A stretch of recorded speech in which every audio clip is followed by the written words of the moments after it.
melanjutkan yang tadi bahwa step satu kita perlu untuk adanya umpan balik ya tadi dari masyarakat. Kemudian kita cari peluang-peluangnya nih apa yang bisa merugikan atau tidak merugikan publik itu jangan sampai kita lakukan untuk yang merugikan. Nah, untuk melakukan dari step satu juga PR sebagai penasehat manajemen puncak. Di sini sebagai penasehat ini adalah bagaimana seorang PR mampu mengkomunikasikan riset penelitian yang ingin disampaikan untuk publik kepada manajemen puncak atau kepada CEO perusahaan, kepada direktur perusahaan, atau ke bagian pimpinan-pimpinan puncak perusahaan untuk membuat rekomendasi kebijakan dan tindakan yang harus diambil. Apa saja? Makanya PR harus mampu, harus lebih pintar dalam memberikan atau membuat program yang menarik ya, agar manajemen juga bisa melihat apakah ini memang betul untuk bisa meningkatkan profit perusahaan atau tidak. Itu ya. Kemudian step kedua di sini juga PR setelah kebijakan yang sudah disepakati oleh manajemen puncak, PR baru dia mulai merencanakan program komunikasi. Apa saja sih program yang bisa dilakukan oleh seorang PR? Bisa melakukan event, kemudian program-program lain seperti contohnya misalnya bakti sosial, donor darah, kemudian untuk membantu korban bencana. Dan saat ini kan kita sedang dalam proses musibah wabah penyakit corona ya. Agar memiliki citra yang baik dan positif di mata masyarakat, seorang PR harus mampu nih untuk jeli terhadap situasi kondisi yang sedang terjadi di masyarakat saat ini atau di negara kita saat ini. Contoh kecilnya, seorang PR harus bisa mampu untuk bagaimana perusahaan kita membantu negara, membantu orang-orang kebutuhan yang sedang sangat dibutuhkan urgent saat ini adalah pembelian malah adalah masker ya. Masker dengan harga yang sudah sangat gila, dengan harga yang sudah hampir setengah juta, dalam satu box itu sudah dijual ke pasaran dan masyarakat masih saja ada yang membeli teman-teman. Nah disinilah letak dan kepedulian dari perusahaan teman-teman di mana kita berada sebagai seorang PR harus mampu memberikan sebagai penasehat manajemen puncak nih Bapak atau Ibu sebagai CEO atau perusahaan agar kita mampu untuk bisa meningkatkan citra baik perusahaan di mata orang lain, kita harus mampu juga bisa memberikan kebutuhan atau membantu kebutuhan orang yang tidak mampu. Misalnya menyumbang APD, menyumbang alat-alat kesehatan, masker, hand sanitizer kepada masyarakat yang tidak mampu, memberikan masker yang kepada orang yang tidak mampu membeli yang saat ini harga masker yang cukup banyak, cukup tinggi. Itu bisa sebagai salah satu bentuk kepedulian perusahaan kepada publik. Itu ya, untuk mengangkat citra baik nama perusahaan itu sebagai salah satu contoh. Nah, step yang ketiga yaitu di sini teman-teman bisa baca menetapkan tujuan, menentukan halayak, memutuskan strategi apa yang akan digunakan pada waktu tertentu, dan kemudian juga PR harus mampu membuat program nih. Program seperti apa di website, rilis media secara khusus, pidato, program hubungan masyarakat dan lain sebagainya. Itu bisa dilakukan oleh seorang PR. Informasi atau program yang kita miliki sebagai bentuk kepedulian kita kepada masyarakat bisa dilakukan dalam bentuk apapun teman-teman. Media sekarang saat ini banyak. Bisa melakukan Twitter, mengatasnamakan perusahaan, Instagram, kemudian dalam bentuk YouTube channel, bisa juga dalam bentuk uh, iklan, kemudian pamflet, kemudian bisa dalam bentuk brosur dan lain sebagainya. Banyak yang bisa teman-teman melakukan untuk sebagai alat bantu media kita untuk bisa kita menyampaikan pesan yang ingin disampaikan atau program yang ingin disampaikan dari perusahaan kepada publik.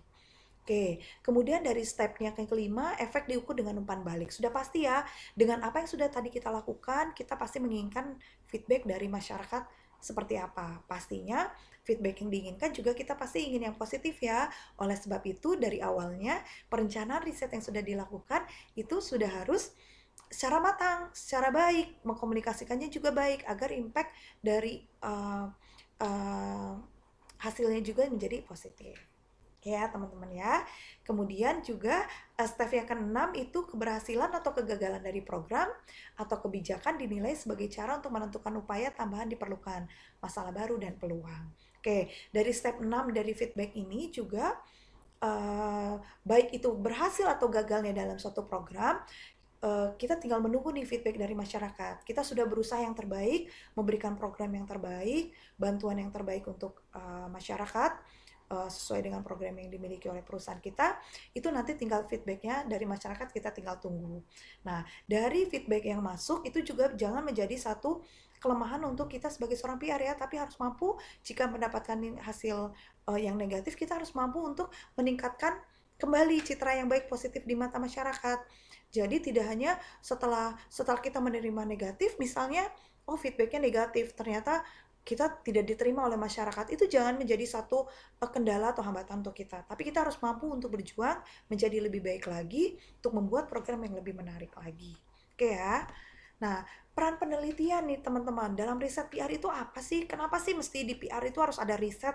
Kayak bikin skripsi aja, kayak bikin tesis misalnya, itu sebagai seorang PR kita harus mampu pintar dalam melakukan riset. Jangankan teman-teman untuk membuat skripsi ya, atau sebagai pelajar S2 melakukan tesis dan lain sebagainya. Tapi sebagai seorang PR atau saya misalnya dosen, tetap harus melakukan penelitian teman-teman.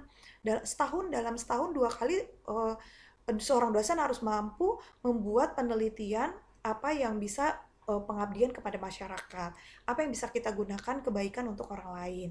Itu yang digunakan juga sebagai seorang PR dalam suatu perusahaan harus mampu melihat dan membuat program-program penelitian agar perusahaan menjadi jauh lebih baik lagi di mata masyarakat. Gitu ya. Karena kan seperti yang teman tahu, tugas dari PR salah satunya adalah menjaga nama baik dan membuat citra positif ya. Menjaga pencitraan, image yang baik di mata masyarakat. Dengan riset penelitian inilah, teman-teman harus mampu untuk memahami apa saja sih yang harus saya lakukan. Oke ya, tadi kan tahap-tahapnya sudah teman-teman tahu ya, dari research, planning, communication, dan lain sebagainya. Nah, peran penelitian dalam riset PR itu apa? Di sini teman-teman bisa baca. Yang pertama, penelitian dalam bentuk dalam mendengarkan dengan teliti. Oke, di sini ada 2 kriteria yang dipertimbangkan untuk proses mendengarkan, dalam validitas dan reliabilitas. Oke, kita lanjutkan dulu untuk peran dan ruang penelitiannya. Kenapa? Karena di sini penelitian sering menjadi dasar untuk mengevaluasi program setelah program selesai. Jadi, dari program yang sudah teman-teman lakukan, teman-teman bisa mengevaluasi hasil dari penelitian atau hasil dari program yang sudah terjadi kemarin. Bagaimana feedback yang masuk, apakah positif atau negatif, itu yang akan membuat teman-teman melakukan riset mengevaluasi program. Itu fungsi dari riset penelitian PR ini. Yang kedua, hasil evaluasi dapat menyebabkan akuntabilitas dan kredibilitas dengan manajemen atas upper management. Jadi di sini juga bisa seorang PR setelah melakukan riset menginformasikan hasilnya kepada pihak terkait, kepada atasan atau upper management, kepada pimpinan yang paling puncak, pimpinan CEO, direktur dan lain sebagainya. Nah, di sini untuk diolah kembali apakah program yang sudah buat teman-teman lakukan sebagai seorang PR itu sudah berhasil atau tidak, efektif atau tidak untuk perusahaan, itu nanti fungsinya untuk diteliti kembali, dilihat, diolah kembali, dievaluasi kembali apakah ini perlu kita dilanjutkan atau cukup sampai di sini saja dan membuat program baru. Jadi seperti itu ya teman-teman ya, riset dalam melakukan riset penelitian, perannya dalam penelitian seorang PR. Oke, di sini dalam menggunakan penelitian, PR bisa menggunakan beberapa penelitian sebagai berikut. Teman-teman bisa baca, ada 10 cara bagaimana bagaimana penelitian itu bisa dilakukan. Pertama, sudah pasti dengan membuatnya penelitian untuk mencapai kredibilitas ya. Kredibilitas dengan manajemen supaya citra manajemen menjadi lebih baik. Yang kedua, menentukan audiens dan public segment. Di dalam suatu perusahaan pasti kita punya target sasaran perusahaan kita ditujukan untuk siapa. Nah, dengan kita melakukan penelitian PR ini, kita bisa menentukan audiens kita itu siapa, public segment yang akan kita dekati itu seperti apa. Itu ya teman-teman. Kemudian merumuskan strategi, sudah pasti. Strategi program-program yang dilancarkan, yang diinginkan oleh perusahaan, itu apa saja, ini tugasnya untuk di dalam riset. Kemudian menguji pesan. Kelima, membantu manajemen tetap berhubungan. Baik, maksudnya membantu manajemen tetap berhubungan adalah bagaimana caranya kita bisa hasil dari program yang kita buat, ada feedback baik dari masyarakat atau publik atau